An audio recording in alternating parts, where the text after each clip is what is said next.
asalaamaaleykum wa rahmatullah maa ngi leen di nuyu yéen ñëpp waaye mbokk yi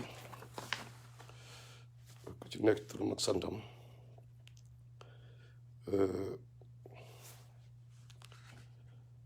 ante na mbokk yi dugg si ñu commencé live bi qui va porter sur accusation yi ñu teg ci Sonko mooy viol boobu ñu koy accusé ak njàngat biñ ci am ak lu ñu am xalaat ni mu la am comme conséquence ci loolu daal la ñu bëgg waxtaan incha allah man moom xam ngeen sama style waaw nekkuma fi pour neexal kenn loolu il faut ma fàttali leen ko neexaluma kenn yàlla laa ragal yàlla laa yaakaar Kamze nuyu naa la bu baax waaye Mohamed Yadd tamit ak Kamal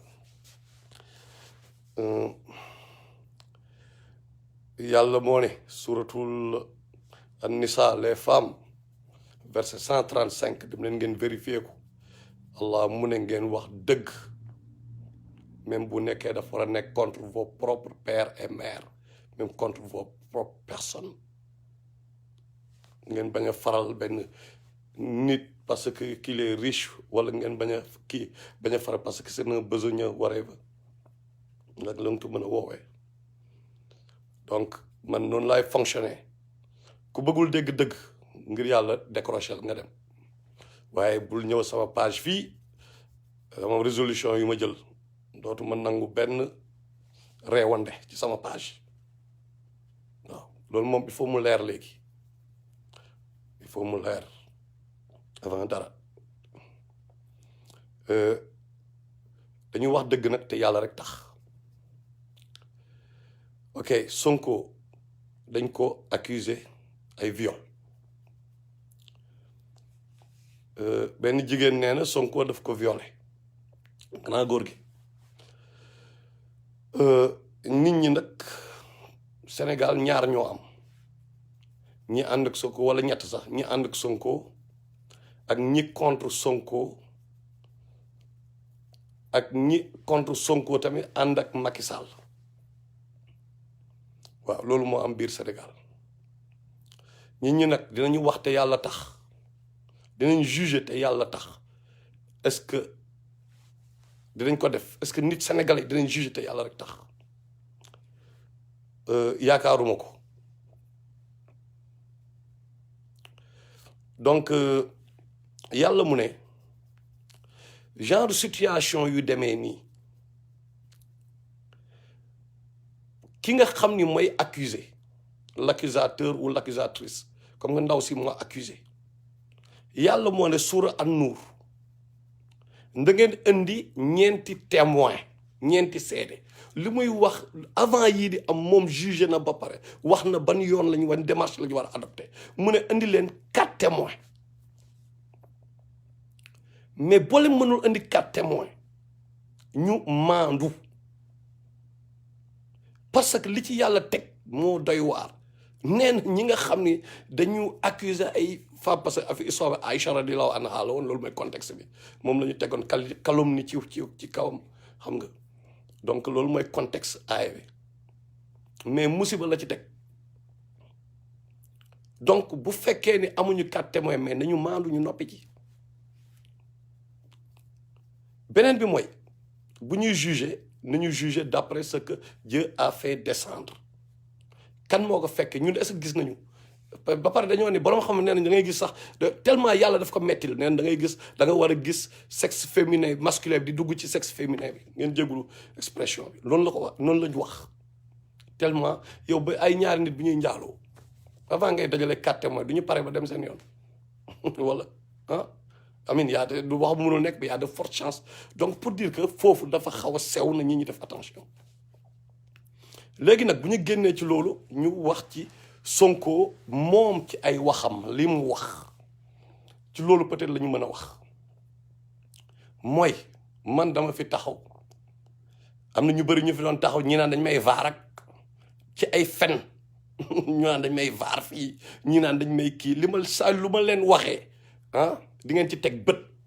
xam nga lan moo am ci situation bi benn instant mooy gis dëgg ci sa tànk loolu moo fi am waxuma nag li am comme ni ma ko waxee li am ci biir mais li am ci biti Sonko ci ay waxam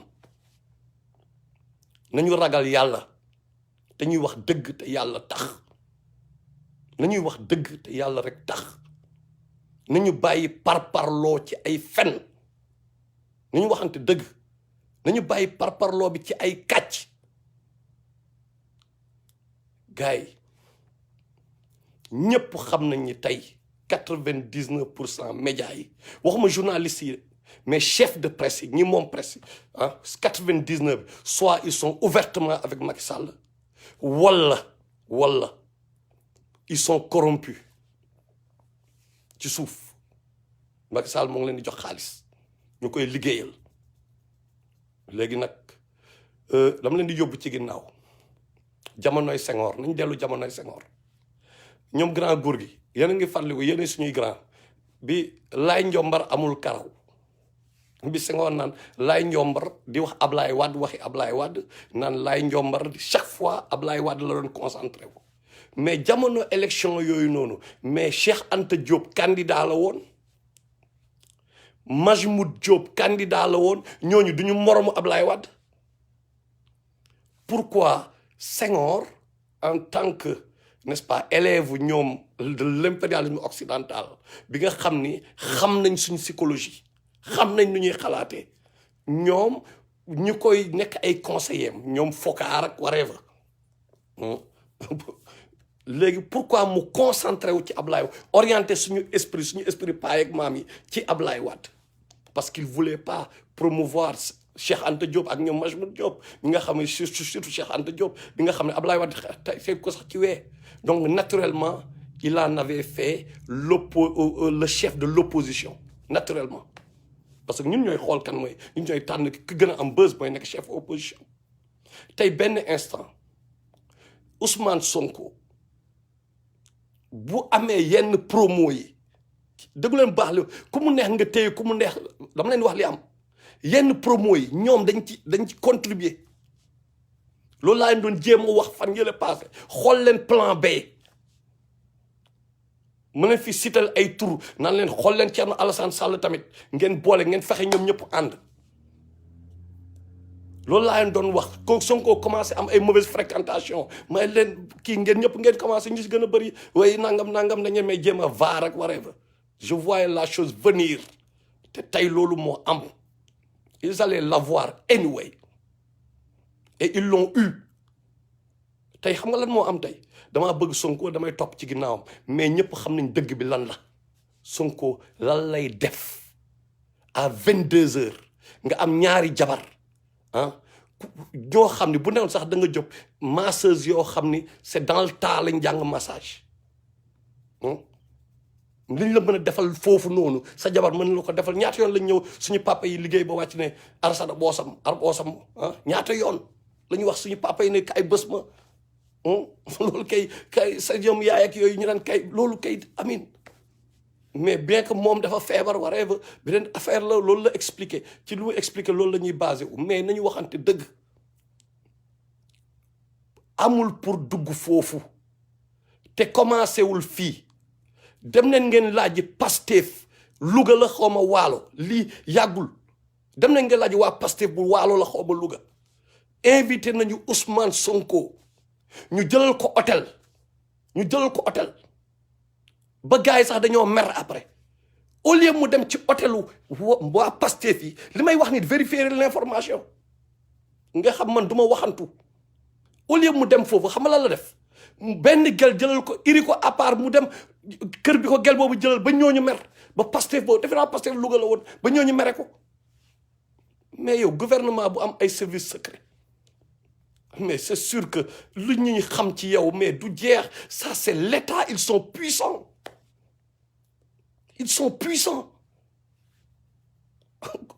yow ba pare kan moo leen di jàppale les services secrets français donc yow bu nekkee nee nga leader nga Ousmane Sonko moo war a comprendre leadership du ci ay dénonciation moom leadership am bi yëpp succès bi yëpp ci lan la ko build up mooy lan dénoncer ça va au-delà de cela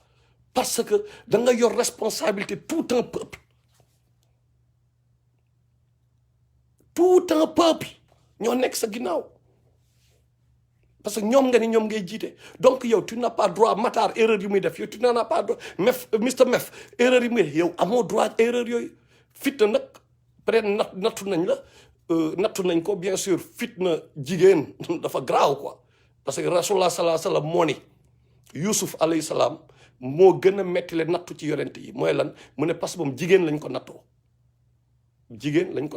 nattu jigéen la am ba pare mu ne moo gën a metti le ci natt parce que yàlla dafa am lu mu def si jigéen ñi tamit te Sonko nit la mais lii baax na pour nit ñi xam ni Ousmane Sonko c'est pas un prophète pour sénégalais yi nekk nit ñu yeewu ma gis ay nit di bind waaye même bu violé woon man sama maam di wax seen membre famille de Sonko bu ko defoon sama kii sax bëgg na xoolal ñàkk jom boobu dem nañu ba dañoo mel ni Donald Trump nee na bu taxawee Times Square mu rey nit Times Square moo gën a xumb mu ne ba tey nit ñi dañu topp ci ginnaawam mais loolu laay gis Sénégal par rapport ak Sonko léegi nag moom après bi mu defee déclaration nee na que gars yi jóg parce que gars yi ñoo ngi naan nañu former benn bouclier autour de Sonko nangam ok sénégalais yi man xam laa mënul comprendre ci ñun jël nañ suñu pétrole ñu jaay ko tubaab yi bi nga xam ne ñun suñu lekk papa yaay suñu famille kenn jógul Macky Sall def fi yu ne weng yu garaaw seen doom yi musiba bu nekk di dal tey jii heure bi ñuy wax ni am na ñoo xam ne jalis amuñu lu ñu fajoo am na ku jabaram am doom tey jii nii lal hôpital bi lal bi amul lu mu ko fayee biir Sénégal ñi ñaa ngi deew a xiif xoolal keroog fii affaire Covid bi 1000 milliards yi fu mu jaar kenn waxul ba tey kenn jógul Sonko jóg def ay conneries wam ngeen di yéen da ngeen di taxaw di xeexal Sonko yéen mais yéen amu leen jom amu leen fayda yi gën a garaaw yéen ñu teg leen ko teg ko seen papa teg ko seen yaay teg ko seen doom teg ko seen famille jógu leen Ousmane Sonko kenn waxu ko na jóg 3 heures du matin moom mu jóg de son propre chef dem fréquente ji kër yoo xam ni ak lumière ay veilleuses ak ay nangam moom mu provoqué affaire bi mu prêter le flanc jógu leen moom mu ñëw après yéen ngeen di jóg non dañu war a régler problème bi mais bu ci kenn dee gis ngeen gars yi soyons sérieux quoi gis nga Macky Sall il faut ñuy waxante dëgg Macky Sall du créer kenn ku commencé wul ku prêté wul le flanc quoi gis nga Karim Wade bi mu koy tëj Karim Wade xam nañu affaire kaañ boobu nu mu demee quoi Karim Wade est-ce que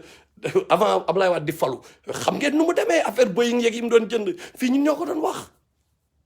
après loolu kan moo ci tegu Khalifa Sall mais xam ngeen affaire kees bi nu mu demee kees noiram boobu nañ waxante dëgg ils ont prêté le flanc waa ji tamit escroc la mu profité ci imam Ndaw benn biñ koy jàpp mais moo prêté le flanc moo doon fréquenté ñoom joxaane di leen téyel seen xaalis ak yooyu imam Ndaw moo prêté le flanc Macky Sall profité ci parce que bëgg na lekk xaalisu terrorisme waree fa mu profité ci nañu waxante dëgg Ousmane Sonko moo prêté le flanc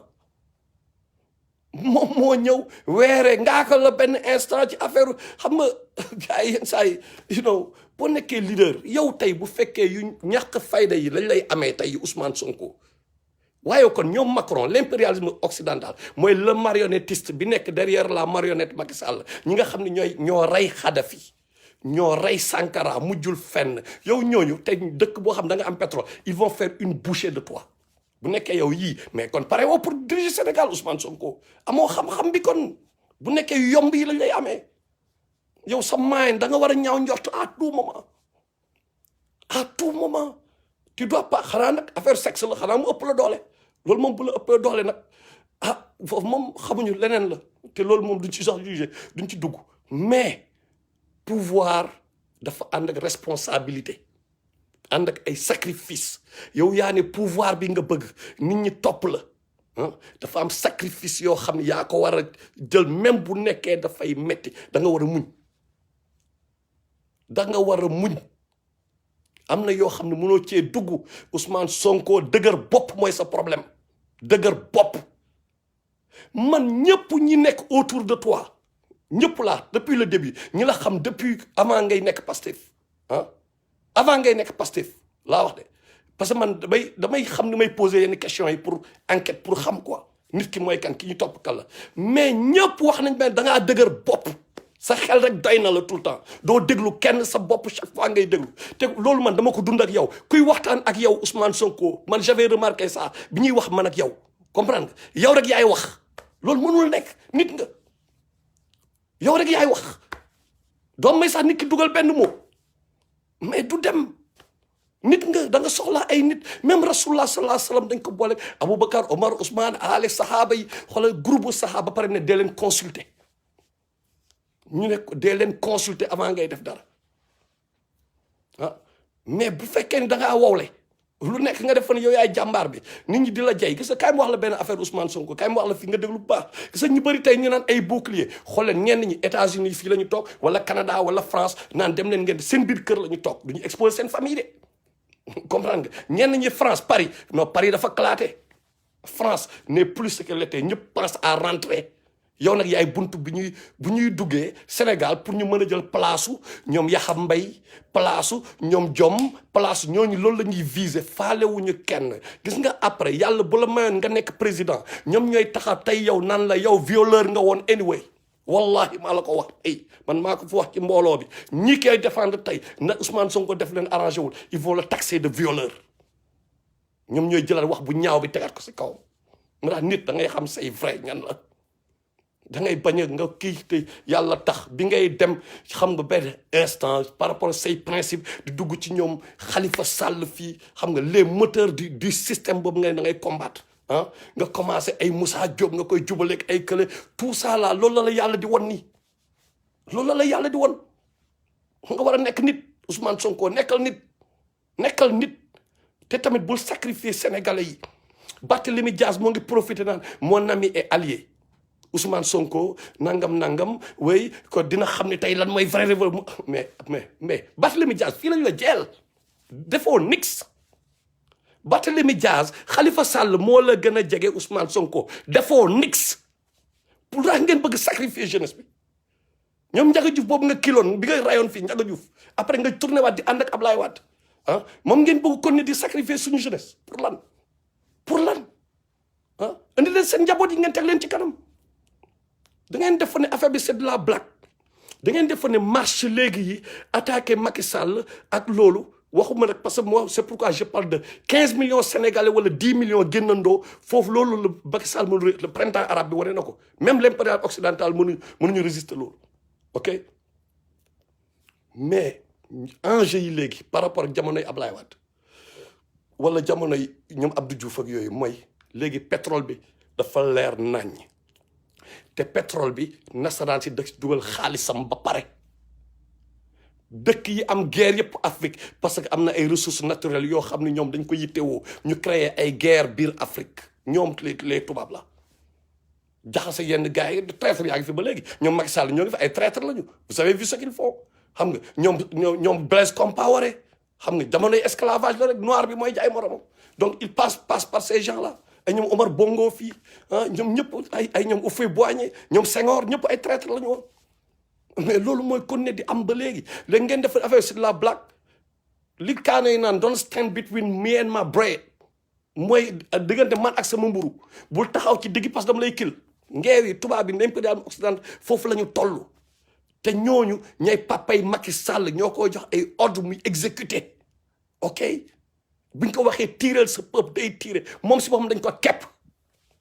li muy reproché Ousmane Sonko man sama njort mooy li mu koy reproché du ma jugé nag comme li ma wax affaire sexe moom je juge pas li mu koy reproché mais ñoom ñoo gën a nekk expert ci loolu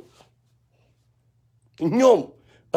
bu nekkee par rapport ak contexte ñoom ni ñu koy reproché quoi teg ko ci ay kii fii teg fee naan mooy seen machination yi ñuy def rek bu ñu nekkee foofu lañ ko basé mais ñoo gën a ñàng Ousmane Sonko xaju leen sax ci wee xaju leen ci wee bu nekkee machination rek côté boobu ah mais ñoom ay mafia lañu quoi donc nasaraan si dafa leen yàgg képp comme leen Yaya Jammeh daan def c'est tout noonu rek moo mën nekk donc Ousmane Sonko moo war a comprendre que léegi liñ ko waxoon démb lañ koy waxaat tey am na ñu baax ñu mel ni ñoom Thierno Alassane Sall demal nga ànd ak ñooñu parce que ñooñu nga doon nekkal bi dara nekkulee dara ñooñu nga doon nekk seen kër mooy ñooñu mooy borom loxo yu set yi Ousmane Sonko Macky Sall moo ko fabriqué comme li ma leen wax sànq ñu mel ni ñoom Thierno Alassane Sall da ngeen defa ni man damay wax nii parce que dama faruma fenn ni ma leen waxoon ci Ibrahima Fall 2012 ne Ibrahima Fall la ngeen nelaw ba Ibrahima Fall rëcc leen dama leen di waxaat ay ñoom Thierno am na ñu clean Sénégal ñàkkul ñu clean na ñooñu booloo ok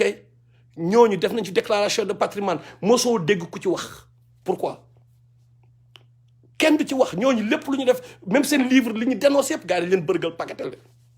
mais pourquoi Ousmane Sonko bu sëqatee sax médias yi wax si parce que médias yi Ousmane Sonko la ñu bëgg mu nekk star bi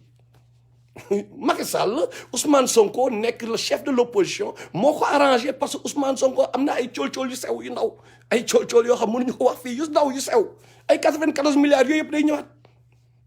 day ñëwaat bu leen sonal seen bopp te li ma leen di wax nii tey retenir leen ko bu baax gars yi pareeguñu nañ indiwaat yeneen léegi nag sénégalais yi taxaw ne lu Macky Sall loo def baax na loolu moo mën a nekk ñun anyway Ousmane Sonko la ñu choisir mooy partisan am yi ah wala ñu ne dëgg la ñuy xeexal parce que man xeexaluma Ousmane Sonko man Sénégal laay xeexal ku nekk wax loolu boppam mooy lan xam nan la war a demee société civile bi moo war a porter combat bi pas leader politique yi il faut loolu mu leer peuple bi moo ko war a porter mais peuple il faut mu tegu ci yoon d'abord il faut peuple bi def ragal yàlla sax at least ñi nekk si biir peuple ñu xaw a ragal yàlla mais activistes yi damay profiter ci benn parenthèse pour wax am na benn activiste Ousmane Tounkara encore une fois partisan Ousmane Sonko la day wax pour défendre Ousmane Sonko moo tax mu dem ba pare yéen da ngeen ko may nopp ma gis ko ay 2STV am leen jom am nekk leen nit ñi koy topp nekk leen nit fii la fi taxaw ne ay ngoone doomu Youssou Ndour bi la Birane Ndour wax ko wax yu ñaaw koo xam yoonam nekku si par rapport ak ay parents keroog noonu la def démb loolu la def sama benn sister mooy Asi Fall mooy ex jabaru Cheikh Yérim Seck mu jël photo Cheikh Yérim Seck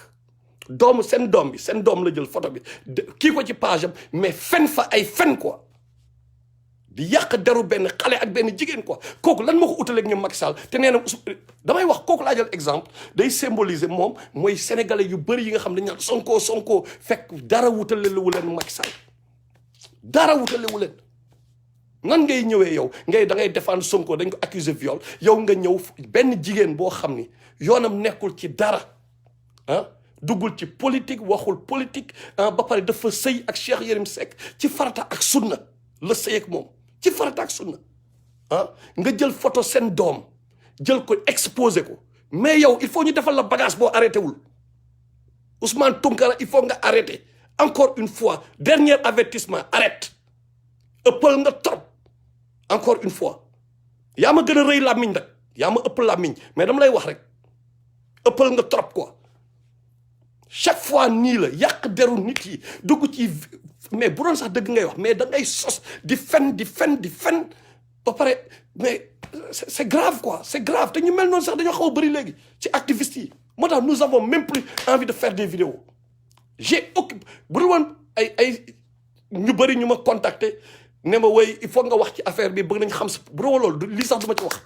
parce que tellement mépris bi ngay am pour certaines brebis galeuses ak gars yi nga xam ne ay moutons de Panurge lañu dañu toog ay États-Unis Canada France toog naan Sénégalais yi way ay bouclier contre Sonko ay Espagne ak un peu partout naan ay bouclier contre Sonko mais boo leen bëggee bouclier ngeen wàcc Sénégal ngeen jiite booy dem leen ngeen jiite booy mais doo leen ko def bu ñu rayee booy ngeen toog seen gaal nan ndeysaan jël leen avion ngeen wàcc Sénégal ngeen def bouclier jiite booy parce que kenn ñemewu fi Macky Sall ñëpp ay tapet ngeen ñemewu leen Macky Sall nañu waxante raat Macky Sall li mu fi def ci dégâts yëpp def fi dégâts yu dul jeex Macky Sall bi ñu ko fi waree tëbal day tey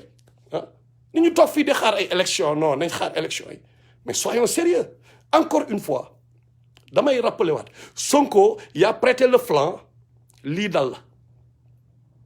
amoo pour dem ci ay yow déjà Ousmane Sonko encore une fois yow boo waree nekk président mais lan moo war a nekk premier problème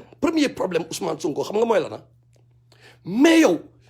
maison kii yooyu nu sax seen kii fi ñu defee les thérapeutes là fi ñu nekk là seen affaire yooyu rek nu ñu tuddee kii de massage yooyu là ñuy def mais maison close yooyu mais prostitution clandestine moo fa am yow nga ni da nga bëgg nekk leader di dem di encourager affaire boobu quoi déjà yow tey may nga leen publicité léegi même ñi xamul woon léegi xam nañu ne Sénégal loolu am na fa quoi massage même ñi ngaaka yi sax léegi xam nañu léegi bu ñu xamee léegi seen yaram daw wala am lu leen xaw a lu ñu yëg seen yaram ñu ne waa mais cette année moom leen ñu xaw a faible automatiquement ñu dem fa kan moo leen publier yow yaa tax ñoom ñu xam quoi Ousmane Sonko parce que all eyes on you la yow donc nga bëgg nekk leader première chose waroo sax promouvoir loolu waroo sax taxaw foofu parce que promouvoir nga lu bon nga promouvoir mais soyons sérieux quand même mais gars yi bu sénégalais nañu ragal yàlla ñuy wax dëgg te yàlla tax te suma bopp ma la gënal du bañ naa la sama bopp ma la gënal du bañ naa la defe naa loo leen bëgg seen leader na la sa papa sa yaay say doom say jabar gënal te tey jii biir Sénégal li ñu teg papa yeeg yaay yeeg doom yi dafa metti te da ngeen defa ne affaire bi c'est une blague c'est pas une blague lii waruñu dem au non am na comme ni ma leen ko wax sànq instant bii nii am na ay centaines de personnes yu taxaw ci kanamu hôpitaux yi amuñu lu ñu coop amuñu lu ñu ordonnance bu ñu jënd wala lal bi ñu war a fayee am na koo xam ne tey jii dialyse amul lu mu fayee pour dialyse instant bi ñuy wax y' a au moins 50 personnes yoo xam ne loolu am na ñoo xam ñoo ngi leen di waaj a génn na ngeen seen kër gis ngeen ko keroog ñooñu ñu dàq seen kër yi ñu nangu seen kër yi kan ma leen xeexal kenn xeexalu leen ba pare yéen benn Ousmane Sonko gars yor moo ni ngam ba pare beneen contradiction bi mooy yow Ousmane Sonko ñoo ngi wax nga ni non kii bi dafa cher boobu nekkoon 200 000 xaw ma lan mais biir Pastef yow star nga quoi boo taxee nga ni gars yi man de wax dëgg yàlla sama ndigg xamu leen benn thérapeute mais gars yi ku nekk avec plaisir lañ lay ñëw bës la ci sa kanamu jabar ak say doom mais yow nga ni yow da ngay may ay boy orphelin la sa moitié salaire député yow ngay maye nga ko quoi may nga ko orphelin yi right mais kon gars yow amoo xaalis lu la ngay may sa salaire te yoroo te yàlla nee na surtout al Isra verset 29 yàlla nee na bu leen nay mais bu leen tendre seen loxo bul trop large parce que di ngeen gaañ seen bopp Allah azza wa jal moo ko Ousmane Sonko jàng yaa doon président ibaadu yi amin waa ahlu sunna yi xam nga loolu donc da nga doon politique quoi kon lan la da nga doon politique wala bu nekkee comme li nga wax fële dafa cher mais bul maye sa salaire député kaay téyel sa salaire parce que l'argent est né de la guerre anyway mais yooyu yëpp ay contradiction la boobu ba léegi ñoo ngi wax nag bu ñu waxee ñi ñu naan da nga contre Sonko ana ñi ma doon vaar keroog waa vaar yi yàlla wane leen loo leen vaar da ngeen doon jéem a vaar léegi am ngeen loo leen vaar am ngeen loo leen parce que yàlla est juste Allah moo xam li nekk ci xol yi bi ñuy wax yàlla xam na li nekk ci xol yi li ñu def Sénégal defu leen genn waal gi Ousmane Sonko deful genn waal gi ok ci ay wax rek la ay wax boobu ba léegi wax la mais nañu xaar xool leen maa ngi lancé benn appel wàcc sur le terrain dina am nag xeex confrontation dina am ñu xool leader bu nekk ñaata ñooy wàcc ci mbedd bi ñaata ñooy dem leen ngeen xool caporal Ousseynou Fall déglu leen bu baax caporal Ousseynou Fall envoyé na ma benn audio dem leen ngeen ne ko na leen ko envoyé xool leen caporal Ousseynou Fall Ousmane Sonko ne du ma wàccal kenn ci mbedd bi du ma wàcc ci mbedd mi di xeexal kenn déglu leen bu baax caporal Ousseynou Fall réunion la woon ñoom ak ñoom Sonko gars yi Sonko si boppam ne du mës a wàcc ci mbedd bi kenn ci ñi nga xam ne ñoo njëkk a jox micro Sonko ñoo ko njëkk a jox micro ci mbooloo wallahi il me l'avait dit depuis le début Sonko du ma sa wàcc terrain di xeexal kenn tey ngeen ni da ngeen di rey seen bopp pour kan mais bu nekkee changé na nag mën na changé mu jëngu bu jëngoo moom on est d'accord mu jëngu mu dekk dans les rangs premièrement mu xam ne du prophète deuxièmement bul mës a taxaw ne man maa parfait bul taxaw ne maa parfait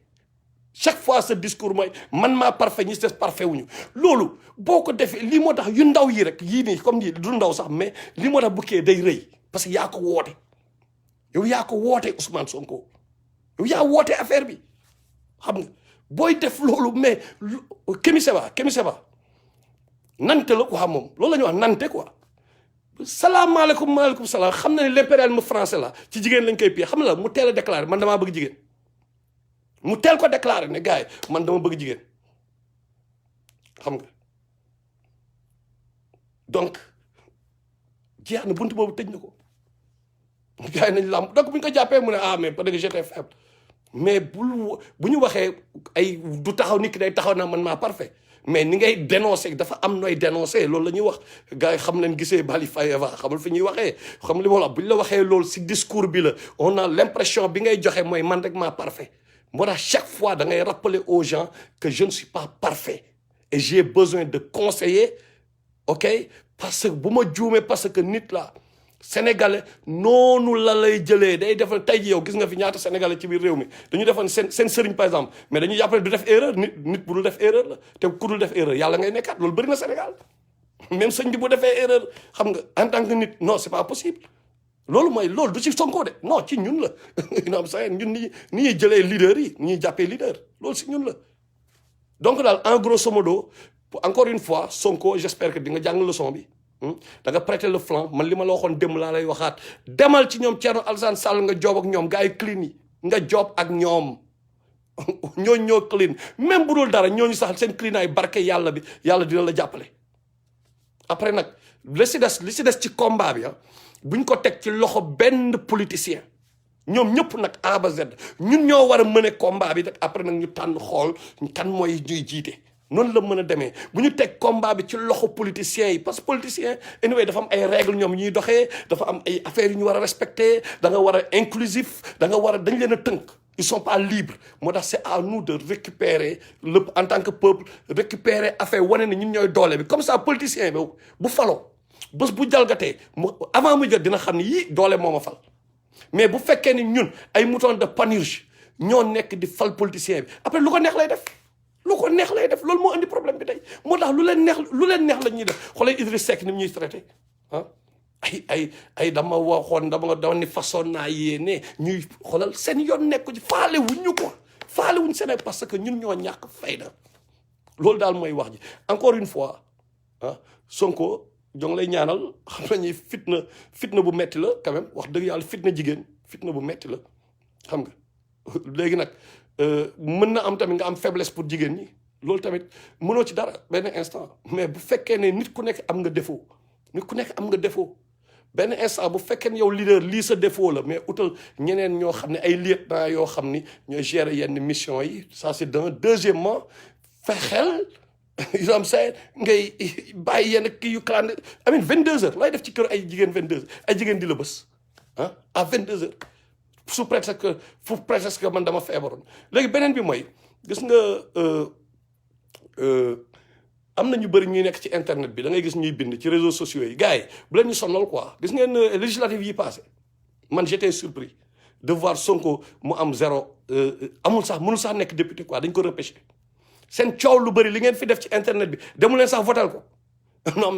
mais gars yi amin lu bëri ay sóob la quoi soit nit ki dafa am intérêt ci bu Sonko bu faloo wala bu leen nangu peuple ñi nga xam ne amul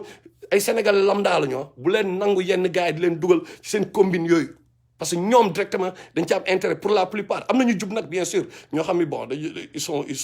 you know c'est ay malhonnêtes et tout mais dafa am ñu bëri ñoo xam ne ay intérêt keroog bi may gars yi di ma vaar quoi dafa am kenn koo xam ne ci proche Sonko yi la bokk xam nga laay du ma wax turam mais laay la tudd xam ne dina xam boppam mu ne ma Matar dama gis ni gars yi bëri yu la attaqué mooy ñi nga xam ne am na lu ñu bëgg ay mooy opportuniste yi quoi ñu bëri ñu la doon attaqué